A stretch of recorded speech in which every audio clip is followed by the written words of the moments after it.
जैसे कि आप लोग देख रहे हैं कि हमारे साथ जो शेख साहब जुड़ चुके हैं, तो चलिए इनसे पूछते हैं कि दुबई में इनका कौन कौन सा धंधा चलता है। हाँ तो बताइए। बीवी हमको एक तेल का धंधा होती, आगे हमारे पिए बताती।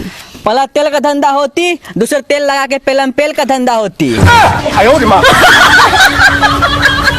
तो नमस्कार, प्रणाम। रिपोर्टर। हाँ बस सुजी खाले बानर के दूधी। दोस्त, भगवान का दिया हुआ हमारे पास सब कुछ है। अरे दौलत है, शोहरत है, इज्जत नहीं है, पूरा छौं से मार खा के अपनी इज्जत गिरवा लिया है। अरे हंसने से इज्जत थोड़ी वापस आ जाता है।